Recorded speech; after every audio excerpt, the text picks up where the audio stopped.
Hi, Damien. Good to see you. Hey Don, good to be here. Thanks for being here and accepting the invitation on our Bandmasters podcast here. First off, if you're listening to this and you want to get a great backstory on Damien and his upbringing, I will shout out to the friend that I have never met, Mark Connor, who runs the Everything Band podcast, who's got Damien. I think you did an interview for that a year or two ago. And Hmm. when I was exercising in the morning, I was listening to that thing, and I just wanted to let people out there know that I exercise and I listen to podcasts. That's it there. Very good. Exercising is good, and the podcast is good too. That's good. Oh, you like exercising? I try to, yes. I don't like it, but I try to.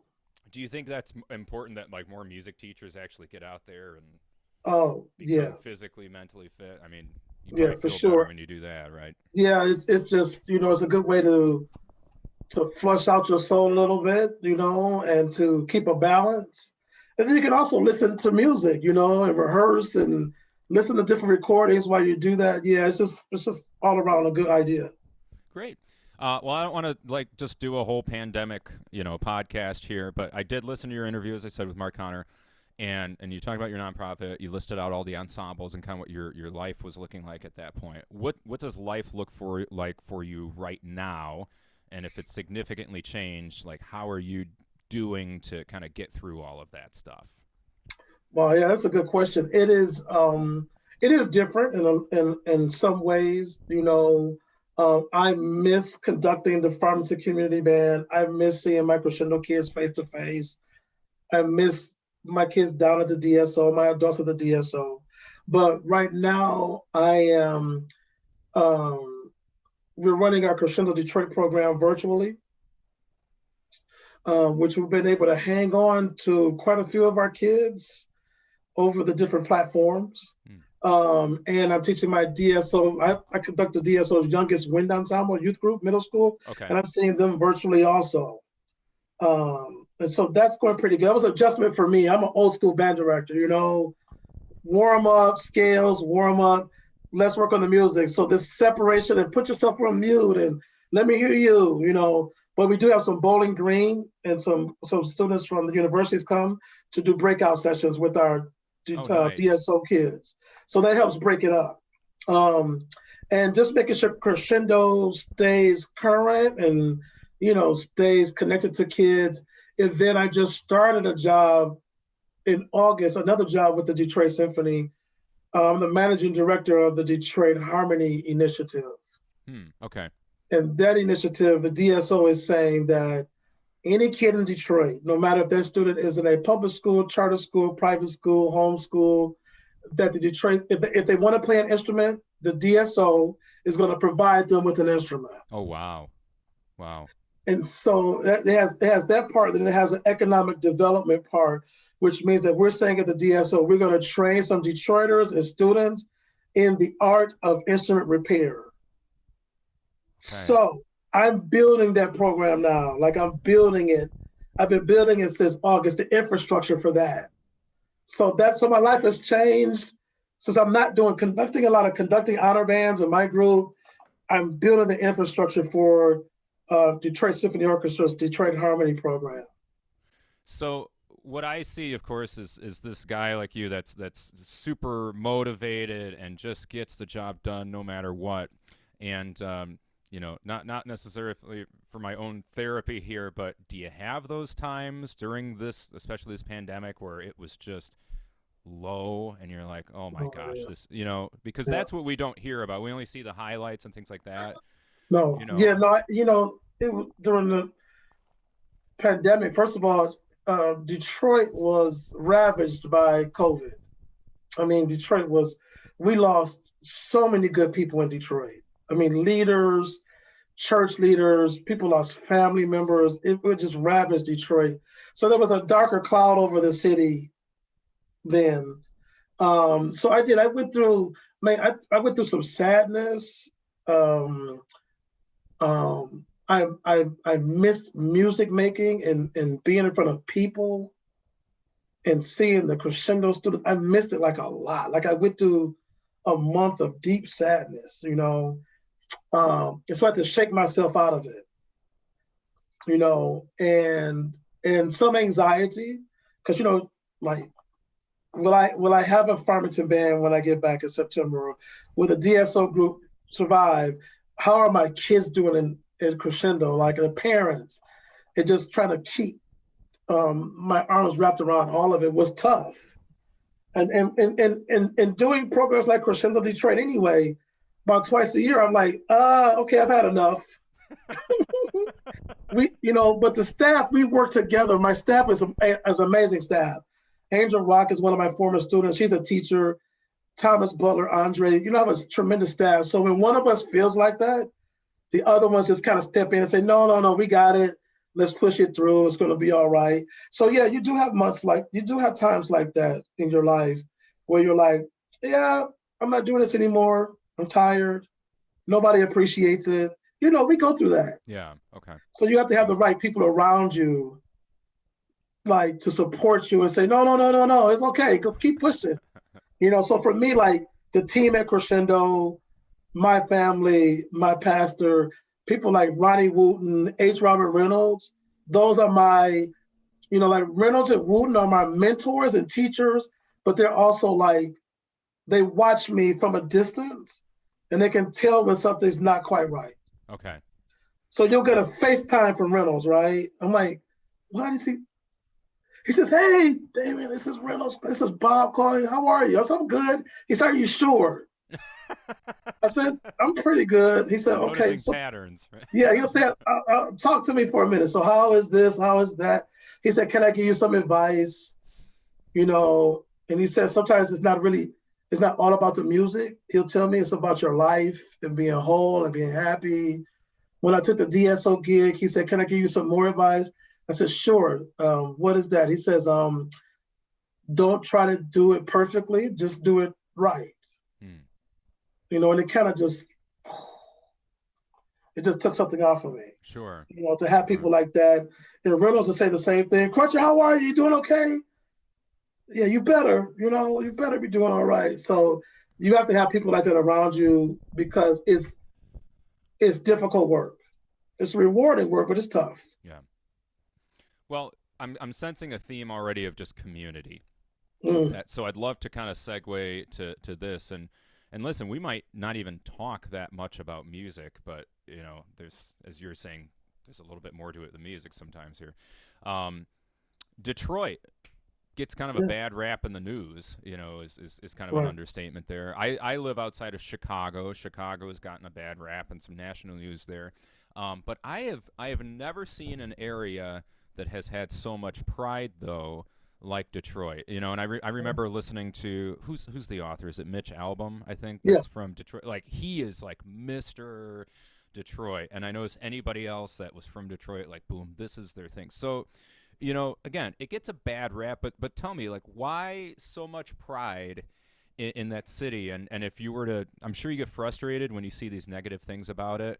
What's the story that you want to tell about Detroit and what makes that special? Wow, that's good. That's pretty good. Because Mitch Albom just did a segment with me on his show about Crescendo Detroit a couple of weeks ago. Okay. Yeah, so I should have researched more, huh? Yeah, it's called The Heart of Detroit. Mitch Albom's The Heart of Detroit. You know what? First of all, let me tell you that I went to Cass Technical High School. Okay. It is the school where Harry Bejan was the first band director, Cass Tech. And Cass Tech has produced amazing people for decades. So people like Diana Ross went to Cass Tech, Lily Tomlin went to Cass Tech, Jack White, John DeLorean. We've had a couple Miss Americas. Have come out of Cass Tech. So that's just one school, right? Ron Carr. We've had all kinds of people come out of Cass Tech. But Detroit is amazing. Like it's an amazing city. We are resilient. We are smart. We know how to make it happen. And what you see in the news is not the fair perspective of Detroit. It's not a war zone. I've never been robbed. I've never been held at gunpoint. Anything like that. But the news has to do that to get their ratings. But you have to remember that Detroit has the Detroit Symphony Orchestra here. Detroit started techno and house music.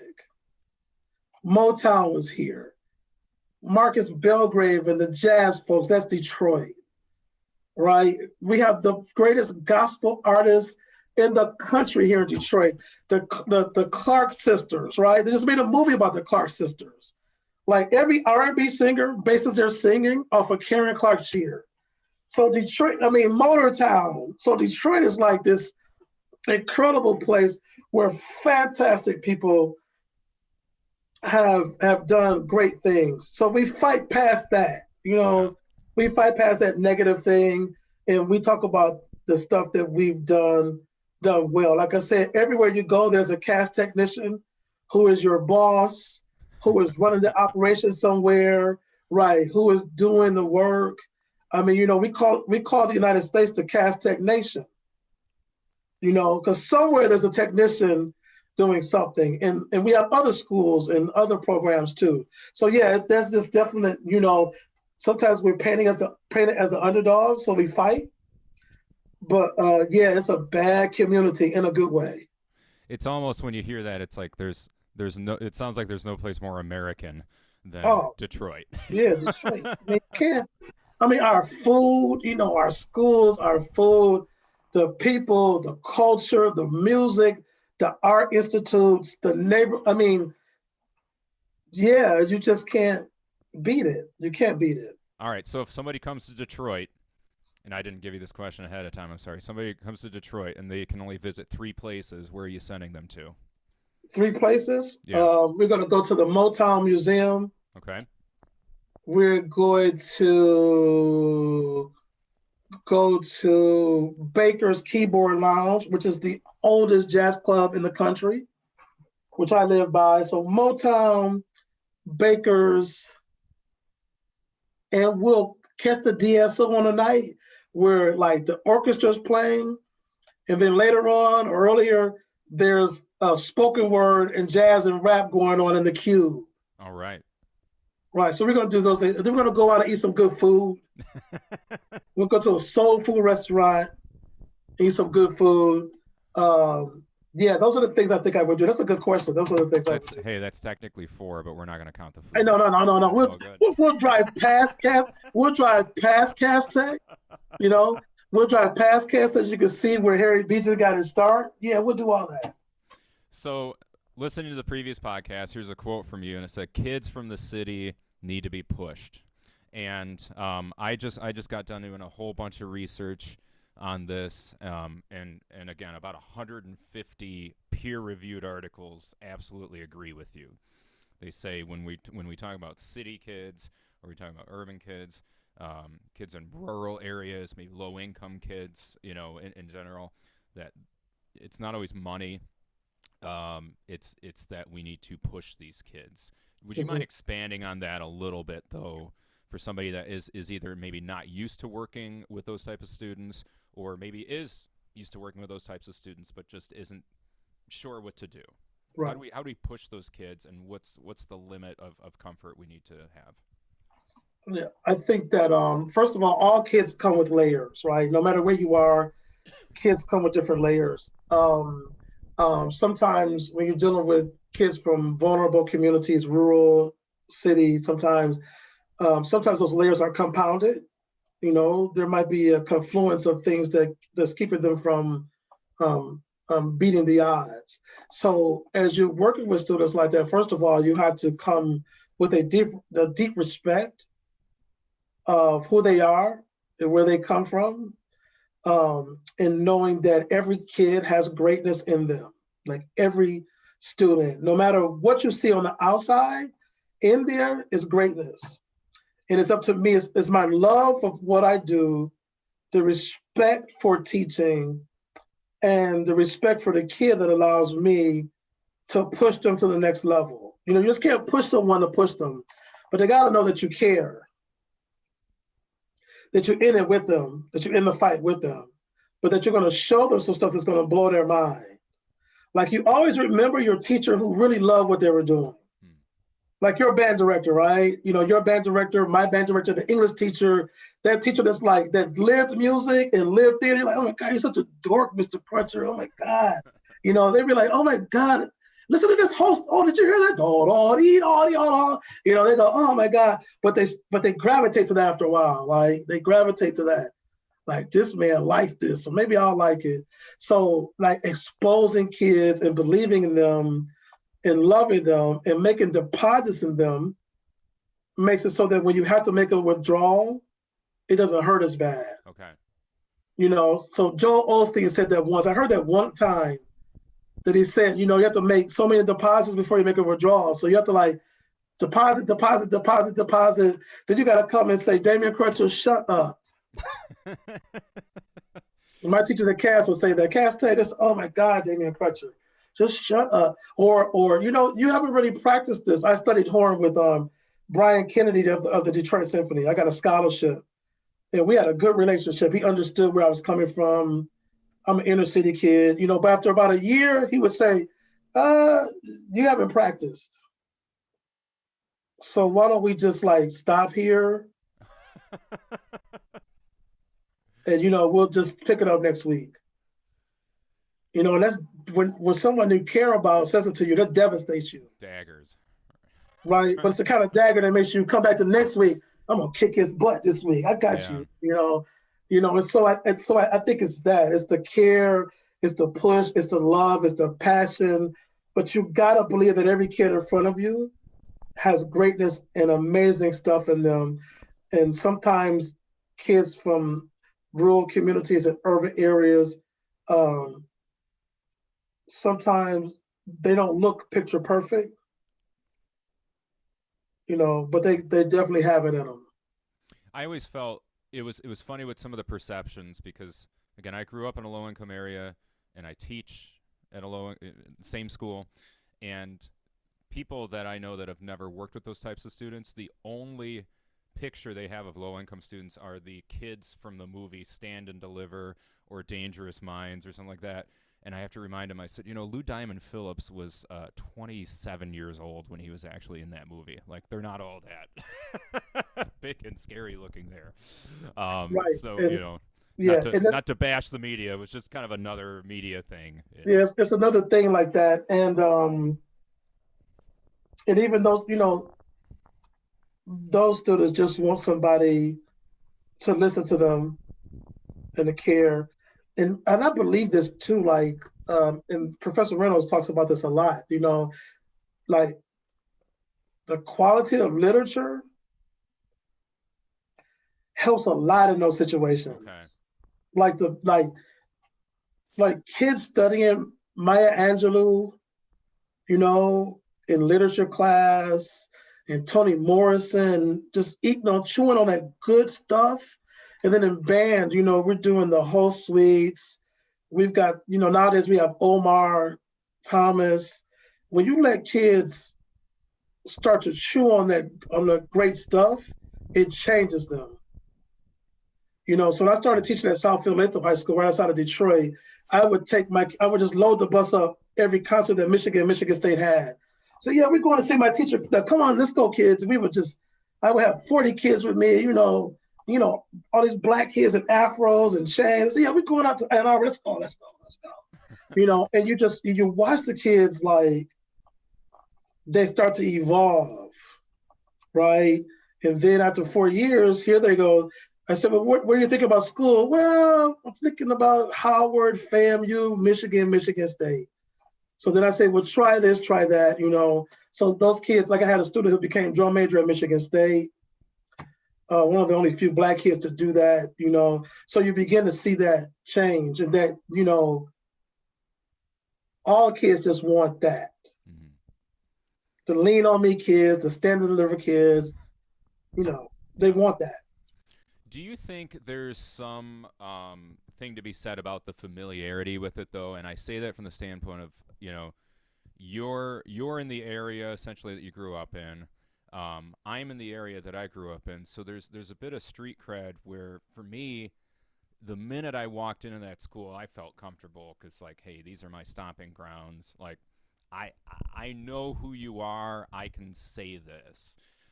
What do you think about the, you know, teacher that's completely out of their element, or maybe they don't look a thing like their students? What do you think is maybe a good starting point for them? I get it. You said, hey, let's do a lot of deposits before we make the withdrawal. Is there any addendum to that? Yeah, I think that first of all, just knowing where you're at. I mean, just you got to know where you're going. Like you got to know the community before you step foot in the school. You got to know that community. Like you can't watch the news because you're not going to get the right perspective. Sure. So you got to find somebody in the community that knows it, just to have those conversations, right? What the community, you got to know the community, and then you got to know what the heck you're doing, like, and you got to love what you're doing again, and be ready to share what you love with kids, and share and and appreciate what they love. Like you got to do that. And they just got to know that you're for real. So it might take longer for someone who is outside the community to come in and get that cred, right? And it's even better if you have somebody from the community validate you. Okay. You know what I mean? If you have So that's a little bit of a shortcut, maybe. that's a shortcut. Like if you come in, like say you want, like I want to come teach in your school district, and I come in, and you introduce me. This is Crutcher, this is my boy, this is my friend. He's cool. Everybody, he's gonna just do the, that helps them say, okay, who's this black dude? Who this dude? And I think sometimes in city schools, sometimes we have people that they're well intentioned, and sometimes most times they're white people, and they want to come in and they want to do great things. They just drop in and just start programs, and I just go, they're gonna eat you alive. Got to take the temperature a little bit first. You've got to take the temperature. Even when I do honor bands, I always study the area I'm going. Last year I did maybe 5 or 6 before COVID in different parts of Michigan, and Michigan is different. Mm-hmm. Like Michigan is Detroit, and then you've got Ann Arbor, which is another kind of thing, and then you got Howell and Holly and Brighton, which is another kind of thing. So I make sure I kind of look at the community, and understand it before I go. Like I did an honor band at a middle school in Ohio, and I knew what I was doing. So I brought up this. I said, some of you all should consider like going to college at Michigan or Michigan State, and the band went, boo, because I was in Ohio State country, and I knew that, and I did it on purpose. So you got to know where you're going, and you can't come in with this pompous kind of arrogant, I'm going to give you poor kids culture. I've come to save your lives. It's the spirit that you operate in that's really important. So don't try to function as the savior. We hate the savior complex. You don't, do you really need to be saved? No, it's like we need a teacher. We need a teacher. like I really want to know how to play this B flat. And if I learn how to play this, like where can I go? Yeah. And just making sure you have those really quick, small successes, Yeah. And then you just start adding them up and just do what you do. Excellent. Let's talk about drive real quick. We talked a little bit earlier about, hey, here's the lows, here's the high. You also mentioned that people recognize when here's a teacher that's super passionate about what they do.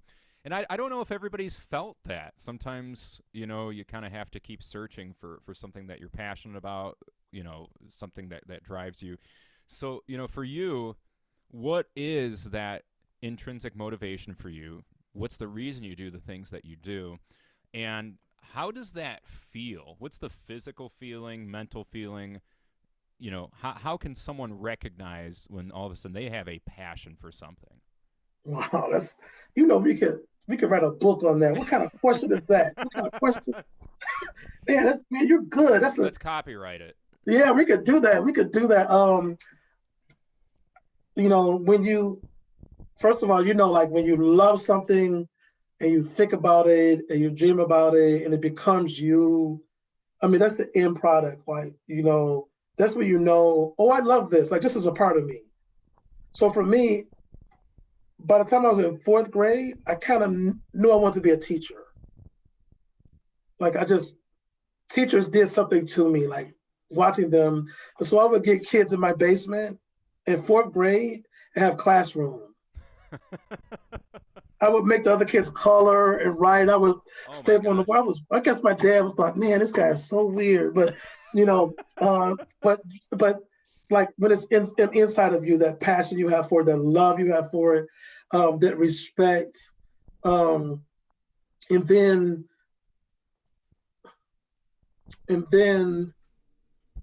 keeping it sharp. Because one of the things when I finished at Michigan, I went back to teach public school. And Professor Reynolds, Bob Reynolds' plan for me was to go teach college. Mm-hmm.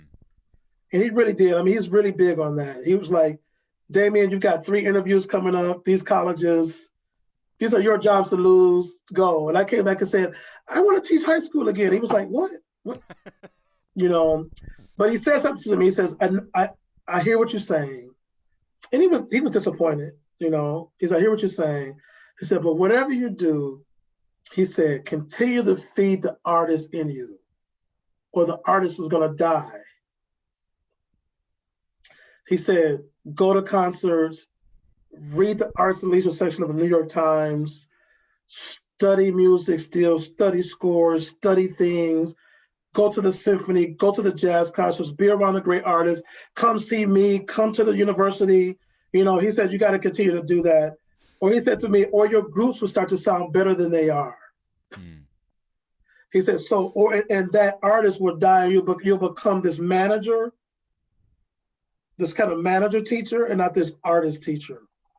And then the drive, for me, my dad was a bricklayer, and my uncles were bricklayers, and they worked hard as hell.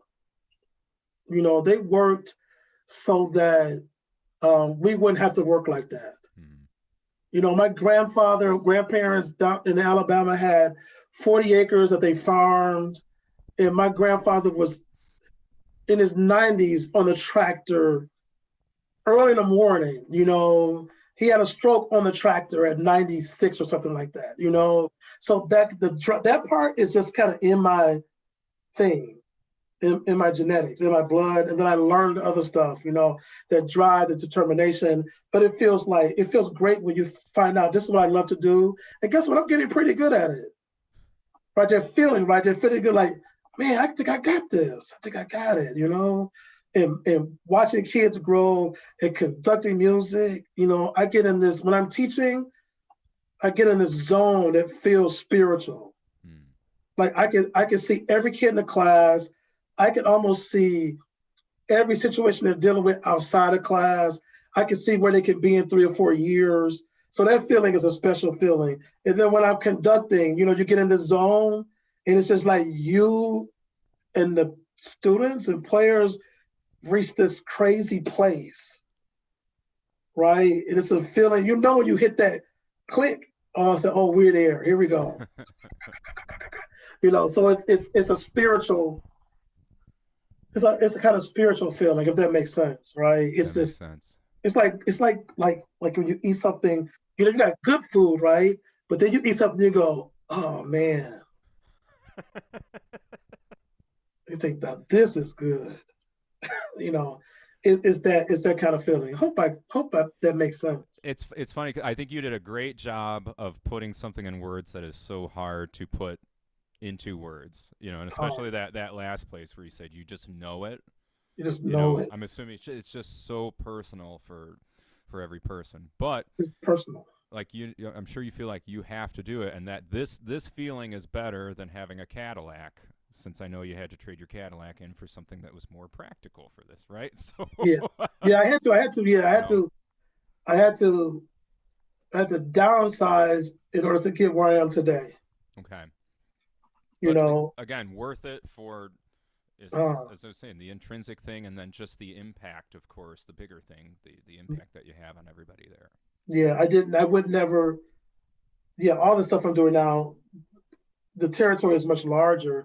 And if I would not have made a sacrifice, I wouldn't have been able to do this stuff.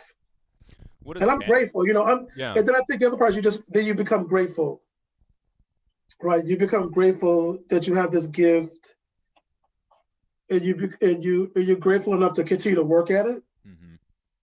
and not mishandle it and not misuse it. That's one thing that Reynolds and Ronnie are very big at. Don't mishandle it. Like, love it, be humble with it. Don't push yourself on people. Don't try to out conduct the next person. They're really big on, they're like, Reynolds is really big on that.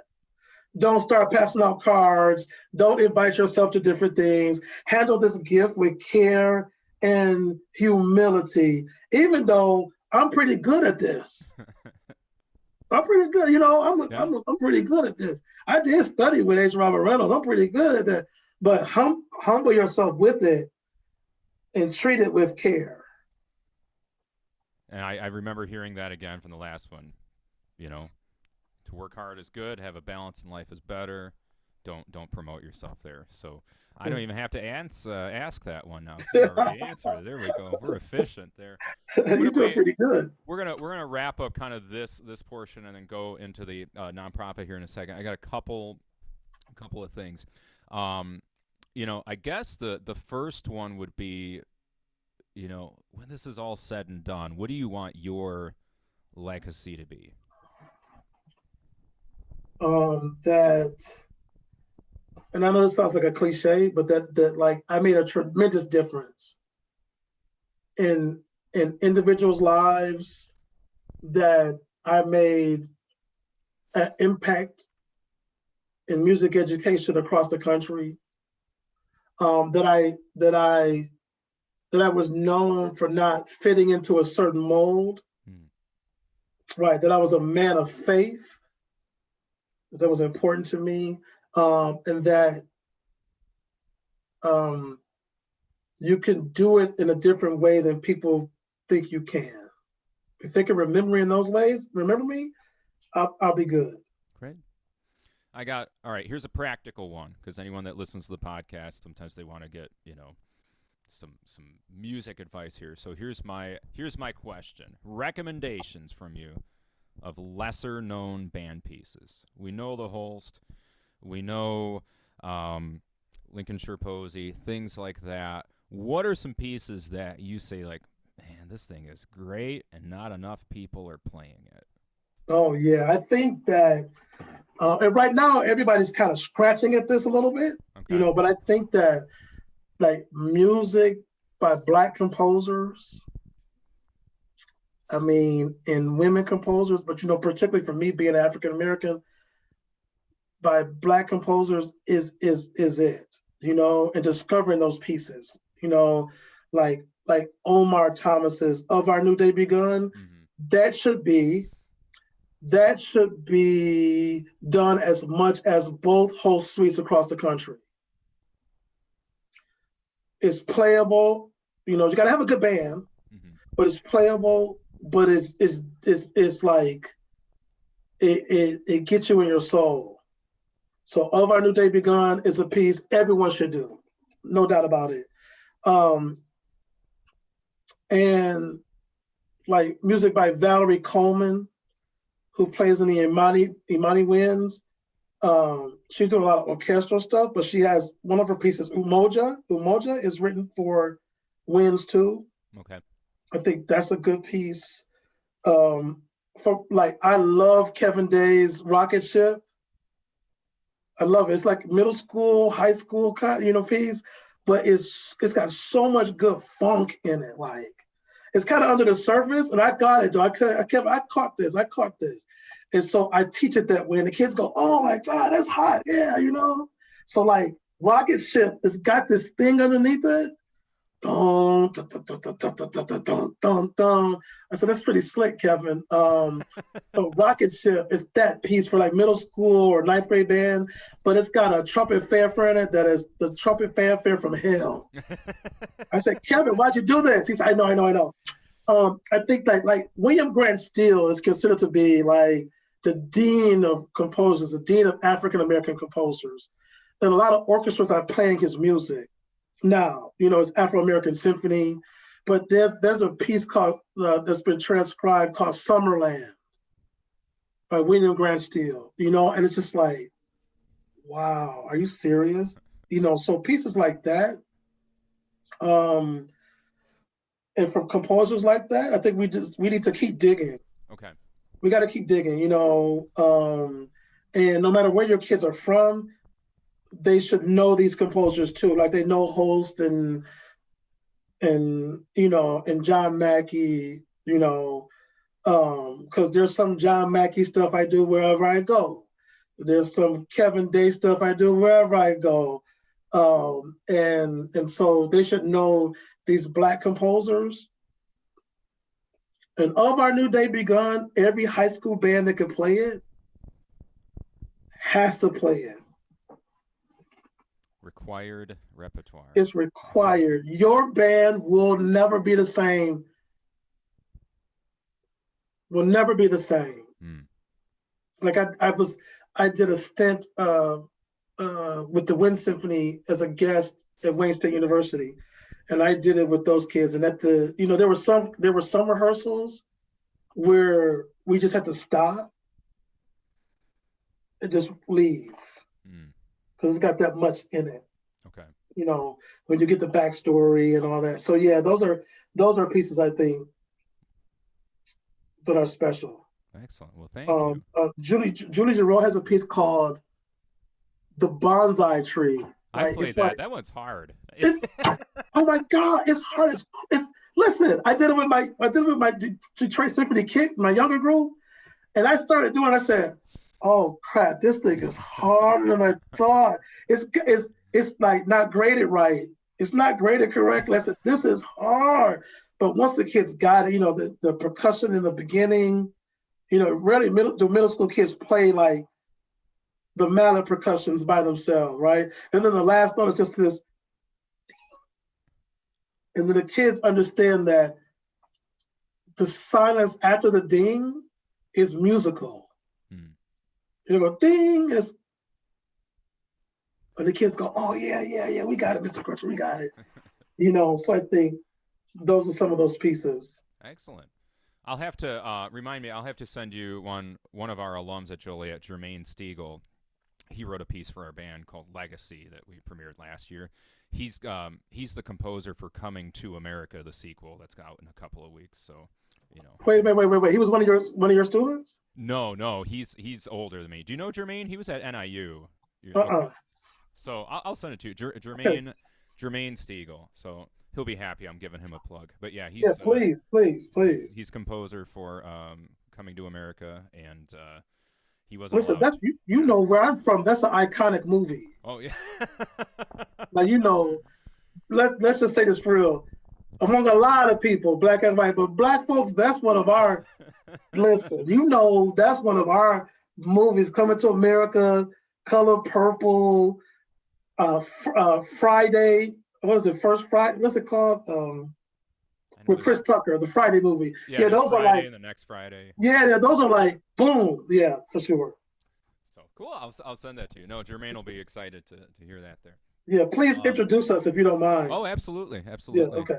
And he's on my board of the nonprofit that we're going to talk about in a second here. So let's segue real quick. I'm a huge fan of public school. Like I just think everybody, needs to experience public school at some point. Great way to bring people together, all different types of people. That being said, we got lots more red tape coming in places, and I get it. We need a well-rounded education. I understand that. But did you think of any of that as a catalyst to start Crescendo Detroit? Did you think about maybe here's what I want to do? There are just certain things in the public school I can't do. Or maybe was there another thing that came in your mind to get this nonprofit going? It was actually born out of necessity. Well, I knew that at that time when I started Crescendo, there were only maybe 4 schools in Detroit that had music programs, Okay. that had band and orchestra programs. Like, you never saw a kid walk down the street with an instrument case. And that was different than when I was a kid growing up. And so I started Crescendo so that students would have access, the opportunity to play an instrument and to feel what it's like to take it out the case the first time, put the mouthpiece on it the first time, play some music on it the first time, because our kids in Detroit did not have that chance. And if you didn't go to Cass Tech or Renaissance, one of the magnet schools, you really didn't have a chance. And so it was really unacceptable. Okay. So I started Crescendo for that reason. And also to give kids a place to be after school, a place to be around great people and be exposed to great things. And so that's why we started Crescendo Detroit. So, as I kind of mentioned to you before this, starting a nonprofit was, and for anybody listening at home, this is we're just shifting over a little bit, and I'm just going to keep recording it. But, if anyone at home is trying to start a nonprofit, hopefully you get something from this. I know I will. And I'm selfish, and it's my podcast, so that's what we're going to do. Right. Good for you. Right. Absolutely. So we, in Joliet, I've explained a little bit of the background to you, and I said, hey, for the past, 10 years, I've always thought about starting this nonprofit. And then this past year, of course, with the pandemic happening, we're looking at lower numbers next year in our high school program. I'm assuming it's the same with our junior high. And then I'm hearing, again, not a ton of kids that are starting in the beginning band programs. So for me, it was these 2 days of just fear and just, I was applying for jobs, I was doing all sorts of things, and then you just go, okay, no, this is my time to actually help out. So I get a stimulus check. I spend that money on filing for the articles and for finding the bylaws. And I'm sure my kids upstairs need to eat, but hey, band, right? So, so there's that part. So we're really at the infancy stages right now of this. So there's a few things I'll ask you about it. Number one, when I heard about this with what you were doing, we're looking right now at music. We're looking at theater. We're looking at arts. But our initial thought was, hey, pick one or the other. If I remember right, hearing you talk about it, do the kids that sign up for Crescendo Detroit, do they do all of it, or is there a specific track? Can you tell me about that a little bit more in detail? Sure. And we revisit this every year. Okay. But we started with all of it. We started with 11 kids 7 years ago, most of them elementary, kind of middle school. Okay. So we required the kids to do all of it. So they would pick an instrument and they would do vocal music, dance, and then we started adding general music and life skills in there. Okay. Because we just knew that we had students that didn't have general music. If you don't have general music, there's certain things you can't do. And then we had students that, didn't know how to skip and hop and gallop because they didn't have gym. Okay. And so we started it that way as a wraparound program. And it's still that way, even though virtually we've kind of let up a little bit. And we said to the students, we know you're like Zoom fatigued. So if you can't do Monday and Wednesdays session, do your lesson and do our Pathways program that we do virtually at U of M, Michigan. Okay. So we have let up a little bit, but we did believe in that surrounding of kids in a wraparound program, if you have the staff that can do that. Okay. So let's talk about that then, because one of my questions is basically teachers. What are your qualifications for teachers that you bring in for this program? Like they first was that they understand the community. Okay. So for a few years, honestly, our whole staff was completely African American. For the first years, because they were from the church, they were from the neighborhood, they understood that. So we'd have to teach all of that, and we wanted kids to see themselves in us, that people understand that people are good at what they do and they love kids and they could work with me. Okay.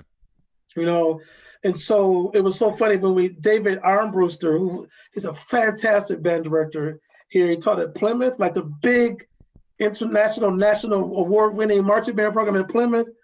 He was the first non-black person on our staff, and he loved it. He said, "Oh my God, I'm the first one." Everybody's asking me, "What is that like?" But bottom line is, everybody on the staff, they're pretty good they're good with kids. They're excellent teachers, and they know how to like navigate the landscape Okay. that our kids come with. Okay. So then segueing from there, because I think this is what I'm going to have a significant problem with, and I don't know if you did or not. Um, how did you avoid the "I'm just going to do it myself" mentality? And because I'm really bad, and I'm not trying to be like, oh, I work so hard, but there are just certain things where I'm like, it's going to be easier if I do it, or I think it is. But Yeah, then and I say that, and then I had to start the paperwork 5 times on LegalZoom because I kept messing up, and right. and then Yeah, I talked to the person that has a master's in nonprofit. They're like, just do this, stupid. Oh, okay. yeah, right, right. You know what? It is. It's the nature of being. I mean, we're band directors. Mm-hmm. We're band directors, so that means that as a band director or orchestra teacher, like we order the music, we do the budget, we move the stands, we set up the chairs. We're used to being at the center of it. I mean, that's just kind of in our DNA and our genes. So when you start a nonprofit, you have to kind of, if you start that way, you can't stay that way because you can't grow that way. Okay. You just can't grow. Like, I can't manage the schedule, manage the budget, go out and get money and donors and write the grants, teach the classes, go get the hot dogs for the cooks, pick up kids. Because at one point I was doing all that. Okay. And so you have to create a board, and your board is going to say, no, we can't, we need you on this side of it. Mm. Okay. Or the program will never grow. When you do your strategic plan, which is important, it's going to have steps in it, and it's going to have years in it where you want to do these things. And you can't do that if you're doing everything. So it's going to have to grow from you to 2 to 3 to 4. Okay. So that you can be the CEO, the founder, and let people do what they do best. Like my brother Fred is the COO. Like he's good at organizing technology and the budget. Angel Rock is the site director. At one time, I was the director. She was kind of my assistant. So they kind of moved me out the way and put her there. Okay. And so she knows me. She was my student. So she'll tell me, Crutcher, you're stepping in my lane. I said, okay, I'm sorry. She said, go raise some money. And so you just have to build that team. And Obama talks about that, right? If you wanna have impact, you got to build a team. So, but as band directors, we used to do it ourselves. Like at Orchestra Hall, when I conduct groups down there and I start moving chairs, they're like, stop. What are you doing? Even like when I come on stage, they open a door for me. Because Okay. one day I went to open the door to come out and said, stop it. What are you doing? I said, I'm sorry. I'm a high school band director. They said, well, you're not that anymore. Yeah. So we're used to that. We got to do it. Now they said, no, let us do it. And you have to like be secure enough, which is hard for us, to let the people take it and go. And they're going to do it differently. That's cool, but we got to like carve out our space so that the program can grow this way. Okay. Let's talk about then, and we don't need to get in the weeds with this, but as we start looking at money and everything on our end soon, what should I plan for as the largest expenditure or the largest expenditures? We're not looking at a physical space right now. We're looking at renting space because where I'm at, I want, as my buddy Roosevelt will say, he's like, you want the goal to be the music right now. He goes, and at the beginning, he goes, if you rent the space, your goal might be just to keep the lights on. So I'm just trying to be realistic with what we have. So is the largest expenditure, the hiring the teachers? What should I plan on with that? It depends on the scope of what you want to do. Like Okay. for Crescendo, we also feed kids at every session. And I remember about $200 each session. Yeah, Back it then. costs Okay. us, between 150 and 200, Okay. depending on, you know, and so you have to look up at the scope of what you're doing. If you're just paying rent, then your expense is going to be, your staff. Like for Crescendo, some of our staff are volunteers. They're like, oh no, we would never take anything. And some of our staff gets a stipend, food costs, instrument repair. Okay. Because getting instruments is easy to me. I mean, getting instruments, that's easy, but the upkeep and the mouthpieces and the music Mm. are some of the expenses you're going to look at. Okay. You know, staff stipends or salaries, instrument repair, music, food. If you can have some kind of food component, I would. Okay. Those are some of the expenses that you'll come in contact with. Excellent. Excellent. Thank you. Cool. Well, then just one more here because I don't want to take up your entire Saturday here. And again, I really thank you for spending some time with me on this. But, as I get into this, are there any rookie mistakes that you can share with me where you say, Don, just whatever you do, please don't do this as you start this nonprofit thing? Um, Or any adjustments maybe? yeah, I think getting a board together immediately that can push you a little bit is important. Like, don't make that mistake. Don't Okay. like engage the board in the building of it soon. Okay. Like engage them soon, and also like pick the brains of people who are doing nonprofit work. Like me, but you got like people like Ken Fisher in Ann Arbor. You got these folks who really are excellent. Like reach out to them and say, "Could I talk to you for an hour?" Because they really know it better than I do. I think that finding those funding sources sooner than later Okay. is good, and then have an audit as soon as you can. Okay. Like have an audit as soon as you can. That's going to be big because then you can go after the bigger money once you get the audit done. Okay. After a year or so, I guess, or 2 years. Um, and, you've got a heck of a network. I mean, you've got the professors at those colleges. I mean, use all of that. They got students that want to come teach. Those college kids want to come teach. I mean, you've got all kind of colleges and stuff around you. Bring them in. Well, and it's funny so far. They did a little. We've got a board in place, and then they did a little bit of a newspaper article on this. The inception of it and everything, and unsolicited like money has just been coming in, and so that part just seems easy. Which is like there's always money somewhere. Not again millions of bucks or anything, but people say, oh, we want this. Yeah, it's share the story. I'm sorry, it's share the story. Like every person that has given, keep them in the loop. Okay. Share the story on social media. Share the story in the community. Okay. Share it and bring everybody in close soon. And you're right. There's always going to be somebody that says, "Hey, you know what? I just retired," or "Here's an instrument. Here's $200." And let them know what their money is being spent on. Okay. I mean, you're going to be good to go. Okay. I was going to say that has been the part where it's just again this local newspaper ad ran, and then here comes those things. It's again the not being so on my end overwhelmed of just all of the initial detail work that has to be done there. So yeah. I thank you for your time with that. So great. Well, hey man, it was great to meet you. You too. And you too. I really enjoyed our conversation here.